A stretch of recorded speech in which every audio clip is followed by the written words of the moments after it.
안녕하세요. 소울시커입니다. 이번엔 7800X3D를 가지고 여전히 A620M 게이밍 X보드에 FOA 최신 바이오스고요. 메모리를 하이닉스 클레브 4800 4800 베이스인 클레브 램을 썼고요. 16기가짜리 2개입니다. M다이에요. 하이닉스 M다이 2개. 그걸로 오버클럭을 진행을 했고요. 빨리 좀 살펴볼게요. 시간이 제가 많이 없어서. 일단 GDM 디세이블, PDM 디세이블 적용했고, FCLK는 2100으로 그냥 넣은 거예요. 적절한 값은 뭐 스스로 찾아보시면 될 것 같고, 타이밍은 뭐 이렇게 줬고, 타이밍 이따 바이오스에서 한번 더 보여드릴게요. 램 온도는 지금 스파클링을 했는데 48.5도 정도까지 올라갔습니다. 전압은 1.43V 넣어줬고, 그 다음에 지금 VSOC 전압을 1.1V로 하려고 했는데 모자릅니다. 좀 설명을 좀 하면, 일단 수율이란 게 있어요. 이 수율은 뭐냐면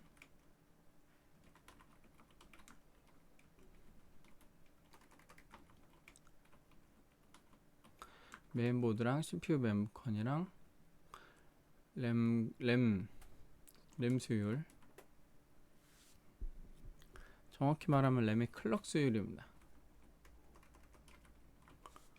램 클럭 수율, 이렇게 3박자가 맞아야지 들어가는 어느 정도 들어가는 게 있는데, 지금 메인보드 급으로 따지면은 지금 메인보드는 가능한 가장 하급이에요. 지금 메인보드도 이제 스펙에 따라 다르긴 한데, 지금 A620M 게이밍 X는 지금 현 출시된 메인보드 중에 가장 하급이라 볼 수 있습니다. 이 기준이 PCB 레이어가 두꺼울수록 잘 되는데, 지금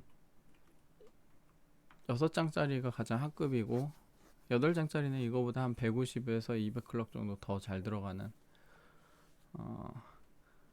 지금 이게 6장짜리고, 그 다음에 지금 CPU 맨컨이 7800 X3D인데, X3D가 조금 맨컨이 안 좋긴 한데요. 제 거는 그 와중에도 지금 평균 내지 평균 이하 정도 같아요. 그래서 맨컨이 그렇게 좋은 편은 아니고, 그 램 클럭 수율은 지금 AMD에선 거의 고려할 필요가 없어요. 왜냐면 AMD에선 차고 넘쳐요. 왜냐면 이게 인텔에 꽂으면은 막 7000 이상도 들어가고 그럴 수도 있기 때문에, 아무리 M다이지만 13세대랑 조합하면은 인텔에서도 제법 들어갈 겁니다. 근데 일단은 제 거는 좋은 편이고요. 좀 이미 인텔에서 검증했던 램을 꼽았고, 그 와중에 지금 요 정도 이 수율이라는 게 있어요. 이 수율이 안 되면은 클럭이 안 들어가요. 예를 들어 지금 이거를 제가 수평선으로 지금 표현을 할 수가 있는데, 쭉 이게 수율 오른쪽으로 갈수록 수율이 더 좋다면, 여기가 6000이고 여기가 6200이라고 칩시다. 제 이 수율, 요 수율 한 개는, 이렇게 세 개가 짬뽕된 수율 한 개는 지금 6200을 넘기지 못했어요. 6200을 넘기지 못했고, 그 다음에 지금 요 6000을 넘기면 이제 6000에서 부팅이 되는 거예요. 제 거는 6000에서 부팅이 됩니다. M다이 거고. 근데 여기서 이제 타이밍을 조이기 시작하면 성능이 점점 좋아지잖아요. 6000임에도 불구하고 성능이 점점점 좋아져요. 타이밍을 조이다 보면 성능이 이렇게 좋아져요. 그러다 보니 내게 만약에 수율 한계가 여기 정도야.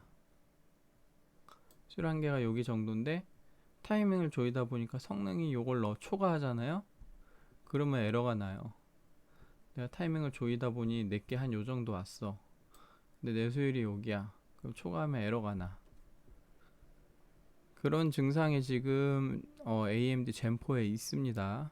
그래서 이거 어떻게 알아요? 라고 하면 사실 알기 어려워요. 일반인들은. 저는 이제 많이 해보다 보니까 아는 건데, 예를 들어 좀 가장 간단한 방법은 5800에서 500 오버클럭 한번 해보고 5800에서 들어가는 값들을 기준으로 상대적으로 6000클럭에 대한 타이밍을 개선을 해서 넣어봤을 때 타이밍이 비정상적으로 안 들어가면 그건 수율을 한계 근처에서 이미 초과를 했구나. 어떤 특정 타이밍이 엄청 안 좋아져요. 그러면은 이거 비정상적으로 안 좋아지는 것 같은데 수율 한계 근처구나. 이렇게 판단할 수 있습니다. 제 거에서 그 증상이 나왔고요. 그러면은 이거를 나는 요거를 하고 싶은데 여기까지 달성하고 싶은데 내 타이밍 줬을 때 성능이 한 요 정도 되는데 내 지금 수율은 요 정도밖에 안 돼. 이걸 여기까지 끌어올리고 싶어. 이쪽은 끌어올리는 방법이 있습니다. 이거를 이렇게 위로 끌어올리는 방법. 그게 두 가지 전압이랑 상관관계가 있는데 VSOC 전압이랑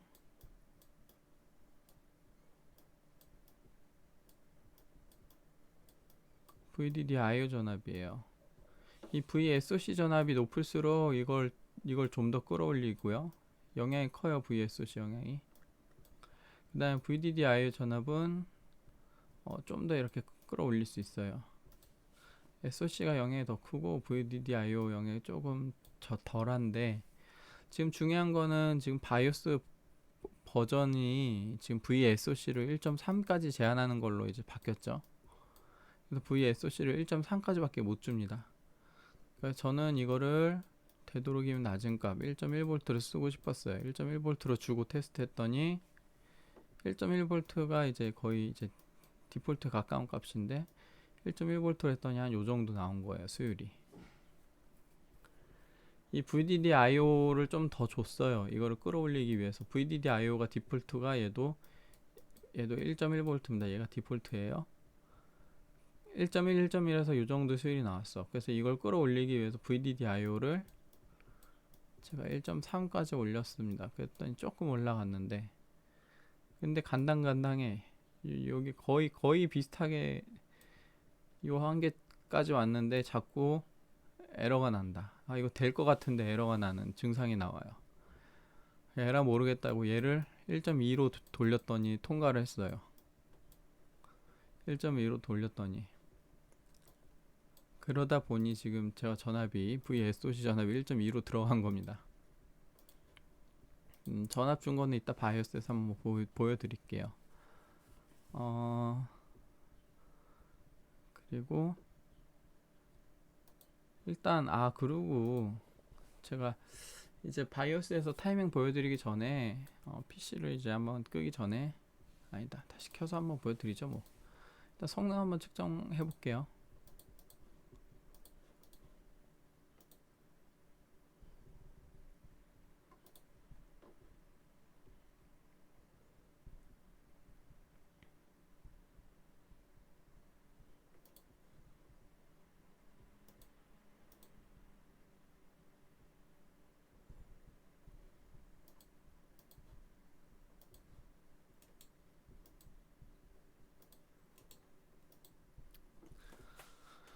지금 A다이 때보다 타이밍이 더 안 좋아져요. M다이가 확실하게. 그리고 아까 그 클럭 수율도 클럭 수율을 제가 지금 이 6레이어 보드에서 같은 맨컨을 가지고 지금 열심히 테스트를 해봤는데 A다이는 6000이 되게 안정적으로 들어갑니다. 1.1V에서 들어가요. VSOC랑 그냥 VDDIO 1.1V에서 6000이 들어갑니다. 그런데 M다이는 지금 1.1V에서 6000이 안 들어가요. 만약에 내가 M다이를 베이스로 된 6000 클럭의 XMP 램을 샀다. 근데 낮은 SOC랑 낮은 VDDIO가 세팅이 된다면 그러면 XMP가 안 돌아갈 수도 있을 것 같아요. XMP라기보다 XMP는 될 것 같은데 이제 X4를 적용한다거나 아니면 하이 밴드위드 로우 레이턴시 기능을 적용하면 그러면 성능 요정도 나왔고요. 성능 요정도 그냥 이제 바이오스 진입을 해서 알려드릴게요. 이거 먼저 한번 적고 지금 제가 하이닉스 A다이 테스트한 영상 올렸고요. 이번엔 하이닉스 M다이고 삼성도 테스트를 해봤어요. 어디서? 지금 이 게이밍 X보드 A620M 게이밍 X보드 얘가 6장짜리예요. 이게 가장 최하 스펙이라고 보면 돼요. AMD에서 가능한 최하 스펙. 제 맨컨도 그렇게 좋지 않다 그랬죠. 그러면 최하 스펙이니까 제 거에서 안 돌아가면은 그거 이상 쓰면은 이제 다른 분들한테는 다 되겠죠. 다른 분들한테는 될 확률이 높은 최하 스펙. 여기서 삼성으로 했을 때 이제 5800 삼성 4800 메모리 기준으로 했을 때 이거는 5800 정도. 6000은 힘들었어요. 그 다음에 하이닉스 지금 M다이 기준으로 지금 경우에 따라서 5800에서 6000에 걸쳤습니다. 5800은 돌아가요. 근데 6000이 안 될 수도 있어요. 6000에서 뭐가 타이밍 조이는 거 부팅은 돼요. 안 될 수도 있고 그 다음에 6200은 안 되고요. 하이닉스 A다이는 6000은 안정적으로 되고 근데 6200은 안 됩니다. 어떨 때? VSOC 전압이 낮을 때 1.1V 정도. 지금 1.1V 사실 보통 XMP 램을 이 XMP 램이 호환성과 관련된 있는 거예요. 결국에 요거는 XMP 램도 결국에는 이 하이닉스 M다이, 하이닉스 A다이 혹은 삼성 4800을 쓰기 때문에 예를 들어 6000의 CL36 타이밍을 가진 램은 전형적인 삼성 모듈이에요. 전형적인 삼성 모듈인데 삼성 모듈에서 지금 6000이 지금 요 스펙이면 안 돌아간다 그랬죠. 그러니까 6레이어 보드에서 이 삼성 모듈 사용을 개인적으로 추천하고 싶지 않네요. 왜냐면 에러가 날 수 있어요. 호환이 안 될 수 있다.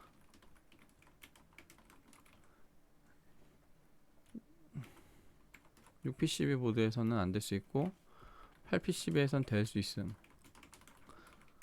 8PCB에선 제가 다시 테스트 해볼게요. 지금 될 수 있다고 얘기하지 말고 제가 해보고 나서 얘기하겠습니다. 지금 이건 해본 것만 얘기할게요. 그 다음에 6000 클럭에 CL40 뭐 이런 하이닉스 모듈 있어요.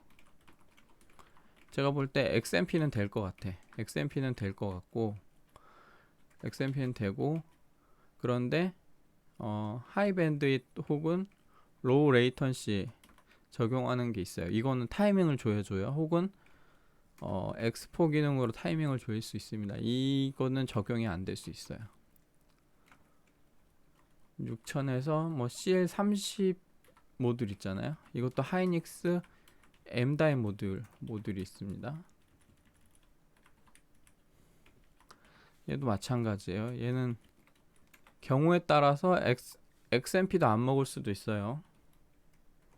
경우에 따라서 XMP도 안 먹을 수 있고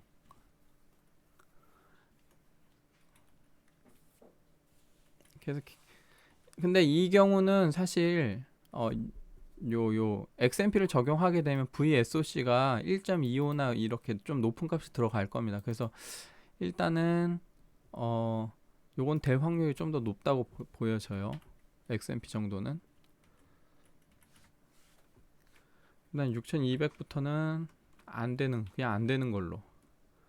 그 다음에 6000에 CL30 하이닉스 A다이 모듈이 있어요. 구분하는 방법은 없습니다. 구분할 수가 없어요. 이건 돼요. 호환 가능. 이거는 이제 모든 호환 가능하고 6400에 CL31이 6400은 안 들어갈 거야. 6400은 하이닉스에 M 다이가 있고 A 다이도 있어요. 호환 불가. 6P12 기준입니다. 제가 볼 때 8P12에서는 여기까지 다 될 것 같아요. 여기까지. 요건 6000원 다 되고 네피셜입니다. 아직 안 해봤어요. 8P12에서 6200도 아마 될 것 같은데 6400이 이제 맨건에 따라서 안 될 수도 있을 것 같아요. 맨건이 좀 상위급이면 6400도 될 수도 있겠지만 아무튼 그래요. 지금 바이오스 일단 진입해서 바이오스 한번 보여드리고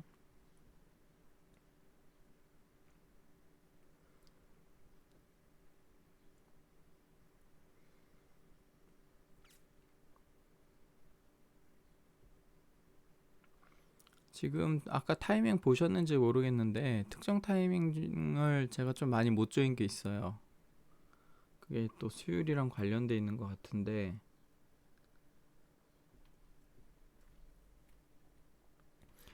자 6000 클럭을 줬고 FCLK 2100을 줬고 FCLK는 다른 값 주셔도 돼요. 좀 더 잘 나오는 값을 쓰시면 돼요.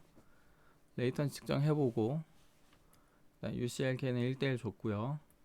이거 설정 안 하면은 6000 클럭에서 자동으로 1대2로 들어가는 경우가 있습니다. 전압 설정은 VSOC에 1.2를 줬는데 처음에 1.1로 시도하다가 안 되겠다 싶어서 1.2를 준 거예요. 1.1로 처음에 시도하다가 안 되겠다 싶어서 1.2. 얘도 마찬가지입니다. 처음에 1.1로 시도하다가 안 되겠다 싶어서 1.3까지 올린 거예요. 이거 안 올리면은 6000 클럭 거의 좀 힘들어서 제가 5800으로 진행을 했었거든요. 그런데 이 VDD-IO 전압을 좀 높이니까 6000에서 될 것 같아서 이거를 1.1, 1.1로 쓰면요 XMP 수준으로 1차 타이밍 정도 잡는 건 되는데 세부 타이밍이 진짜 안 조여집니다. 진짜 비정상적으로 안 조여져요. 그거를 1.3으로 조이니까 좀 괜찮아서 6000에서 제가 진행을 하는데 결국에는 또 에러가 비정상적으로 튀어나오는, 그러니까 타이밍이 충분한데도 불구하고 에러가 나오는 증상이 나와서 이거를 1.2로 올렸더니 해결이 됐습니다. 처음 하시는 분은 그냥 이거 맥스 주고 하세요. 1.3 주고 1.4 주고 이 상태에서 하세요. 그러고 나서 에러 없는 거 확인하고 나서 다이어트 하세요. 이거 내려보고 이렇게 내려보고 1.1로 되는지 한번 해보고 그게 더 나을 것 같아요. 제 생각에는 지금 M다이 같은 경우는 타이밍 수율 한계가 근처에 걸쳐져 있기 때문에 차라리 전압 최대값 주고 테스트 한 다음에 다이어트를 하시는 게 나을 것 같습니다. 지금 전압 다이어트 VDD랑 VDDQ 다이어트는 뭐 안 했고요. 많이 못할 것 같아요. 지금 수율 관계상. 아니지 30 줬지. 할 수 있을 것 같기도 한다. 이제 M다이 기준으로 고수율인 경우는 이게 1.35가 들어갈 거예요. CL35에서. 근데 1.35가 안 들어가면 내게 수율이 고수율은 아니구나 싶으면 됩니다. 나머지는 건드린 거 없고 타이밍 보여드릴게요. 그리고 지금 F5A 바이오스, F5 바이오스부터 이제 파워 다운 모드랑 기어 다운 모드가 생겼고요. 근데 파워 다운 모드를 디세이블 하시는 분은 꼭 여기서 CBS 들어가서 세 번째 UMC에서 DDR 옵션 들어가면 맨 아래 메모리 피처스 들어가면 여기 메모리 컨텍스트 리스토어라고 있습니다. 이거 꼭 디세이블로 같이 설정해 주셔야 돼요. 그 다음에 이거 다시 에네이블 하실 때는 다시 여기서 에네이블 메모리 컨텍스트 리스토어까지 같이 에네이블 해주시고 타이밍은 이렇게 잡았는데 오늘 시간 관계상 이제 타이밍 이렇게 잡으세요 라는 설명을 좀 생략을 하고 좀 특징적인 거부터 잡을게요. 저는 이 정도 다 됐는데 아까 말했다시피 여기서 전압 세팅을 요 VSOC랑 VDD-IO 세팅을 좀 넉넉하게 해주지 않으면은 이 TRAS랑 TRC 타이밍 잘 안 조여질 거고요. 이거 잘 안 될 거고, 그다음 RF 타이밍도 제가 이거 5800 클럭에서 6535 들어가는 걸 확인을 했어요. 5800에서 6535가 들어가면 6000에서도 들어가야 됩니다. 근데 이거 주면 자꾸 에러가 나. 뭔가 문제가 있는 거죠. 그래서 전압부터 다시 잡은 거예요. 그 다음에 이 RTP 타이밍이 오토일 때 23이거든요. 오토일 때. 근데 이것도 수율과 관계 있긴 한 것 같은데 생각보다 안 들어가요.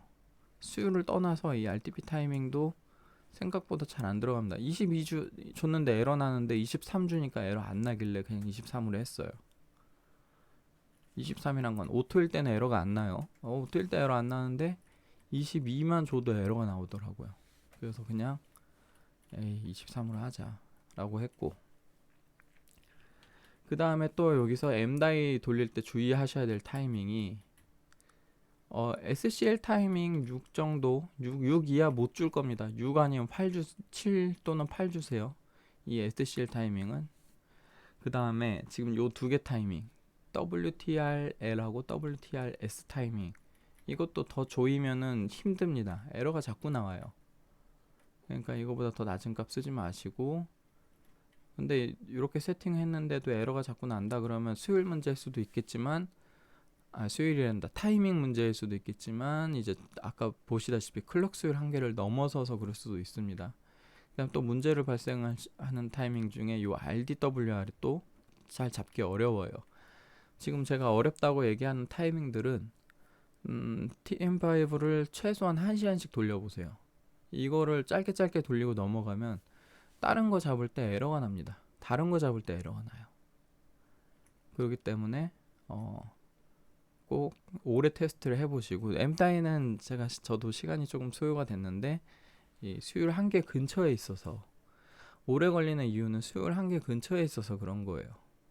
에러가 자꾸 분명히 전에 돌릴 때 에러가 안 났는데 다른 타이밍을 건드리니까 에러가 나. 그러면 그 타이밍을 다시 풀었는데 또 에러가 나. 그러면 이제 클럭 수율 한계 근처여서 클럭을 이쁘게 못 그리는 문제가 발생을 하는 거예요. 그러면은 이 전압을 먼저 건드려 보시고, 근데 정 안 된다 싶으면 차라리 5800으로 내려서 하는 것도 답입니다. 5800에서는요 이 CL 타이밍 28을 넣을 수가 있고 RCD가 34까지도 들어가요. 그러니까 5800 클럭에서 오히려 잡는 게 레이턴시가 더 잘 나올 수도 있어요. 제가 볼 때 6000 클럭에서는 스위스팟이 아니에요. 타이밍이 좀 많이 남아요. 이거 계산해 보면 마진이 좀 남거든요. 근데 조일 수는 없어. 또 조일 수는 없으니까 아까 레이턴시도 그렇게 앞자리가 6이었죠? 5로 내려가지 못했죠. 그래서 5800 정도가 오히려 더 잘 조여질 수도 있을 것 같아요. 그렇게 하면 되겠습니다. 타이밍 조이는 순서나 이런 거는 A다이 제가 올린 영상 참고하세요. 지금 시간 관계상 제가 출근 준비 이제 해야 돼서 여기까지 하고요. 그 다음에 타이밍 잡는 순서나 중요도 이런 거는 제가 항상 거의 비슷하게 합니다. 그래서 다른 영상 보셔도 되는데 지금 M다이에서 좀 주의해야 될 특정 타이밍들만 제가 찝어드린 거예요. 제가 좀 고생한 타이밍입니다. 결국에는 이거들을 건드렸더니 에러가 자꾸 나더라. 근데 타이밍 문제라기보다는 이제 클럭 수율 문제였습니다. 클럭 수율에 맞는 전압값을 충분하게 쓰는 게 중요한 것 같은데, 일단 지금 제 컨셉이 낮은 전압을 쓰려고 노력하는 그런 컨셉이기 때문에 VSOC를 안 높이고 하고 싶었는데 결국에는 포기했어요. 1.2V로 했습니다. 그 다음에 지난 영상에서 제가 이제 얘기를 하나 생략한 게 있더라고요. 메인보드를 얘기를 하는데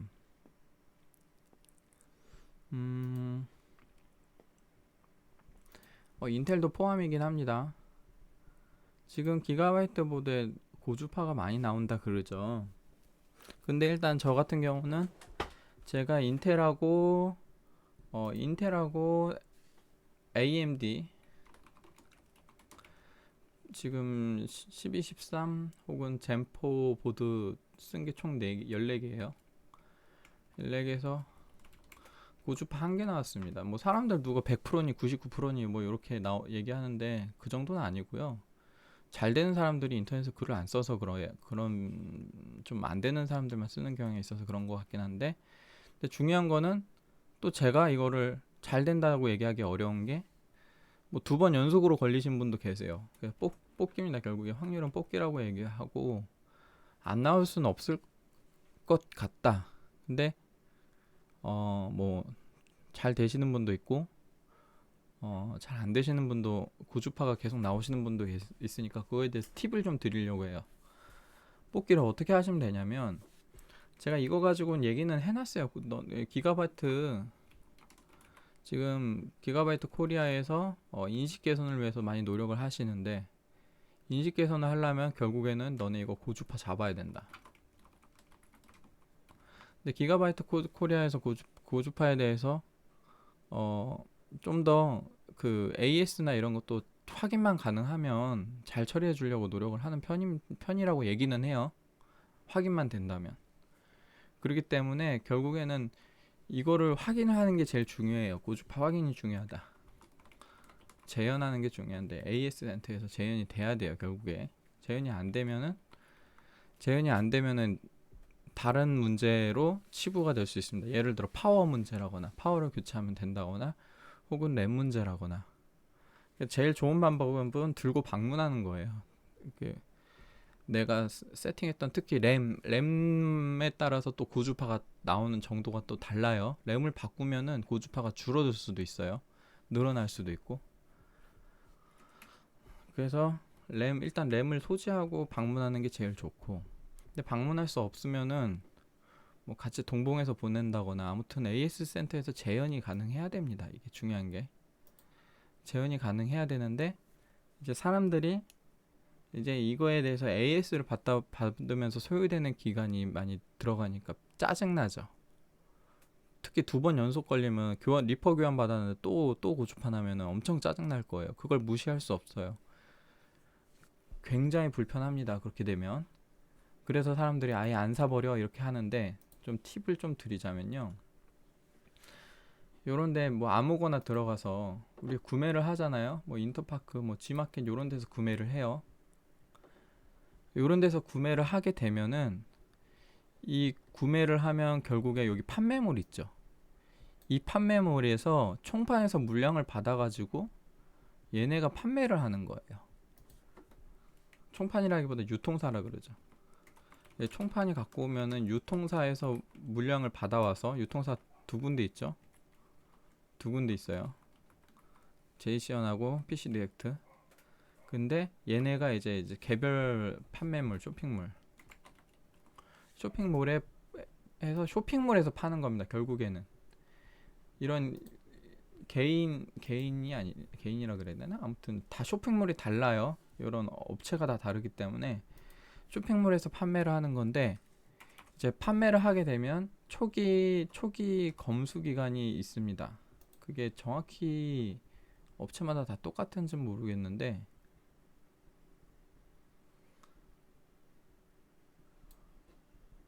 그래서 보통은 한 2주 정도 이내에 나 이거 불량이야, 불량 판정서를 갖고 오면요, 불량 판정서를 갖고 오면은 환불을 해줍니다. 2주 이내에 불량 판정서를 안 갖고 오더라도 불량이야 라고 접수를 한 다음에 불량 판정서 신청을 하면은, 그러면은 이 G마켓 같은 쇼핑몰에서 쇼핑 대행사에서 이 판매처라고 할게요. 판매처 쪽으로 돈이 이제 매입이 들어가는 거예요. 쇼핑몰에서 판매처로 돈은, 내가 입금한 돈이 일단은 G마켓이 가지고 있다가 구매 확정되면서 판매처로 넘어가는데, 이전에 내 거 문제 있어라고 지급 정지를 시켜야 돼요. 내 거 문제 있어, 그래서 지금 AS 받을 거야. 그래서 여기서 내가 환불 받을 거야 라고 신청을 하면은 판매처에서 불량 판정서를 가져오라 그래요.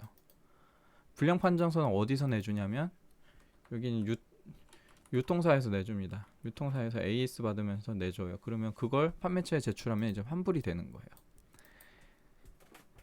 근데 이 2주가 넘으면, 이 기간이 지나면요, 기간이 지나면 이게 힘들어요. 쇼핑몰 판매처 통해서 환불받는 게 쉽지가 않아요. 해주는 데도 있을지 모르겠는데 이게 쉽지가 않기 때문에, 우리가 보통 AS를 받잖아요. PC 디렉트나 JCN에서 AS를 받고서 불량 판정이 났어. 불량 판정이 나서 이거 환불해 주세요라고 뭐 유통사한테 얘기를 하면은, 돈은 유통사가 받은 게 아니에요. 판매처 쪽에서 받은 거예요. 그럼 유통사에서는 판매처 통해서 환불을 시켜야 되는데 판매처가 어딘지 모르죠, 유통사는. 그러면 걔네가 해줄 수 있는 건 불량 판정서 내는 거고, 이거 갖고 가서 판매처에서 환불 받게끔 이렇게 조치가 돼야 됩니다. 유통사에서 환불을 해주려면 결국에 판매처에서 돈 받은 걸 회수를 해야 돼요. 그게 불가능하기 때문에. 그래서 기간이 지나면 유통사에서 어떻게 한다? 리퍼로 줍니다. 리퍼. 시간이 얼마 없네. 그럼 결론적으로 리퍼를 주게 되면, 혹은 또 새 상품, 이걸 주게 되면 얘가 또 불량이 날 수 있잖아요. 또 불량이 날 수 있잖아요. 그러면 또 결국엔 또 교환받아봐야 또 리퍼, 또 새 상품이에요. 시간이 너무 오래 걸리죠. 정상 내가 뽑기를 하는데 잘 되는 거 뽑으려면은 계속 리퍼 받고 이러면 계속 불량이 걸리면 이게 시간이 오래 걸린단 말이에요. 계속 오래 걸리잖아요. 그러니까 요거까지 가지 말고 꼭 여기서 초기 검수 하시고, 2주 이내 구매 발송받고 2주 이내 초기 검수한 다음에, 불량이면은 불량 신청을 때려버려요. 판매처에 불량 신청해서 AS 불량 신청서 받고 불량 판정서 받고, 그걸로 환불 처리를 하세요. 리퍼를 받지 말고 환불 처리를 하라는 겁니다. 환불 처리하고 다른 거 사세요. 예를 들어 만약에 내가 여기서 구매를 했어. 구매를 하고 불량이 고주파가 났어요. 그럼 환불 처리하고 다시 여기서 다시 사도 돼요. 자, A를 구매했어요. A를 환불 처리하고요. 같은 제품 B를 구매를 하세요. 같은 제품 B를. 그러면 이걸로 또 2주가 확보가 되잖아요. 이걸 확보하는 게 중요합니다. 환불을 해야지 깔끔해요. 환불해야 깔끔합니다. 그렇기 때문에 리퍼로 받게 되면은 계속 새 상품 교환 혹은 뭐 리퍼품 교환 받고 해서 잘 되는 거 걸릴 때까지 오래 걸리잖아요. 그냥 환불 처리하고 새 거 사서 새 거 받아서 쓰세요. 근데 만약에 불량이 아니다라고 나오면, 그러면 문제가 되긴 하죠. 여기서 나는 환불 신청하려고 하나 더 샀는데 불량이 아니다라고 나오면 그거는 좀 애매하긴 합니다. 이 방법의 애매한 점은, 경우 이제 두 개가 되지. 두 개가 돼. 얘는 불량이 아닌 거 걸릴 때까지 PC를 못 쓰고요. 얘는 불량이 아닐 경우 두 개가 됩니다. PC는 바로 쓸 수 있어.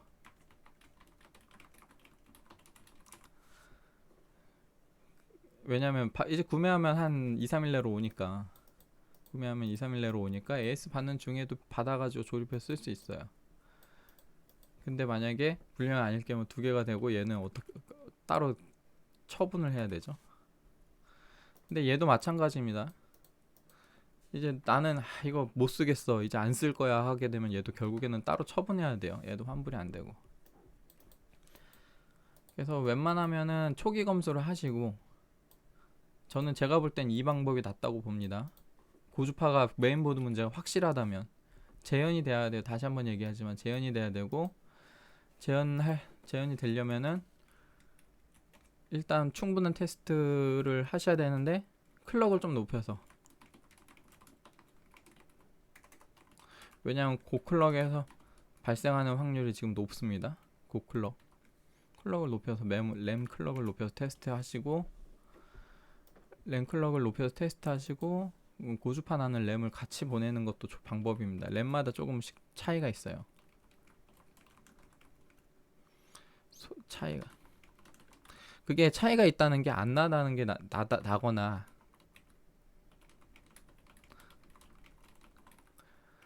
고주파 소리,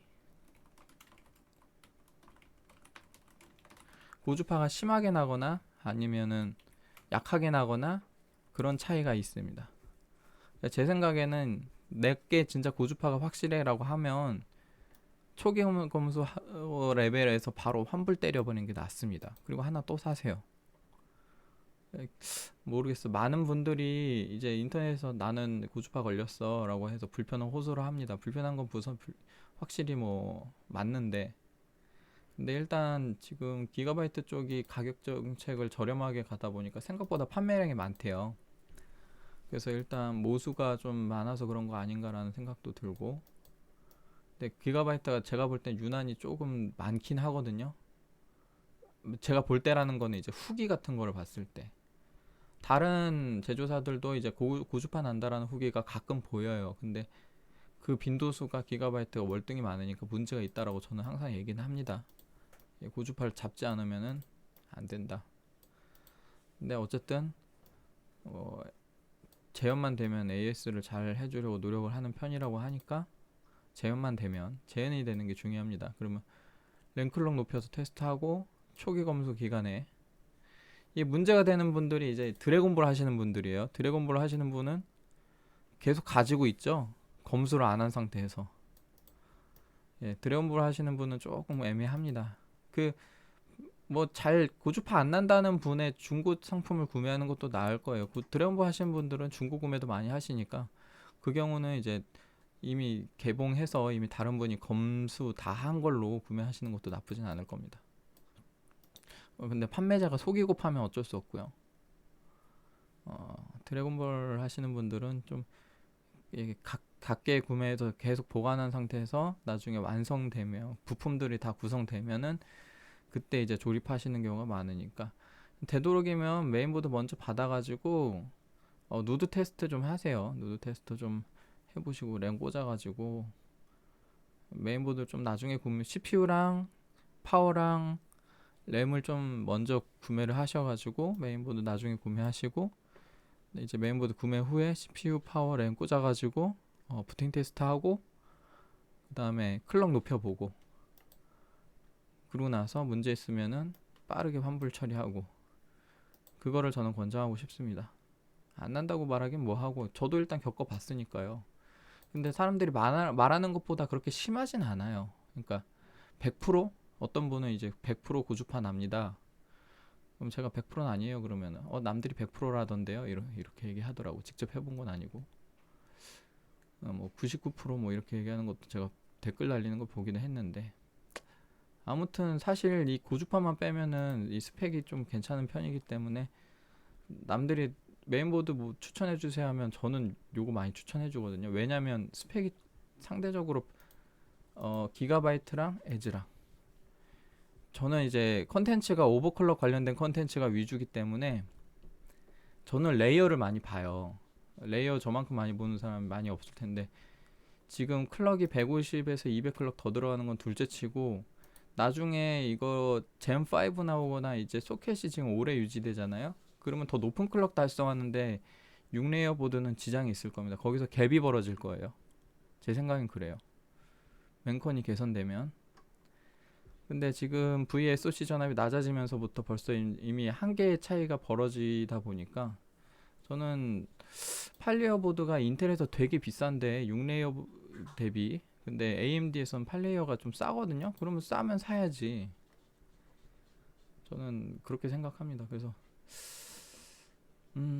추천하라 그러면 전 이 두 개 추천해요. 이 두 개. 왜냐면 다른 메인보드가 별로라서 그런 게 아닙니다. 별로라서 그런 게 아니라, 얘네 두 개의 B650 보드는 전부 다 6으로 나왔어요. 6레이어. 전부 다. 8레이어가 없습니다. 그래서 제가 굳이 추천을 하고 하면은 얘네를 많이 추천한 편이에요. 왜냐면 저는 오버클럭이 중점이다 보니까. 오버클럭에서 다시 한번 얘기하지만 PCB도 영향이 있습니다. 그렇기 때문에 저는 항상 기가바이트 고주파 무섭다 싶으면 에즈락 사세요. 에즈락도 저렴하다고 얘기하긴 좀 뭐하지만 그래도 스펙 대비는 그래도 나쁘진 않게 나왔습니다. 영상 여기까지 할게요. 이제 출근 준비를 해야 돼서 시청해주셔서 감사합니다.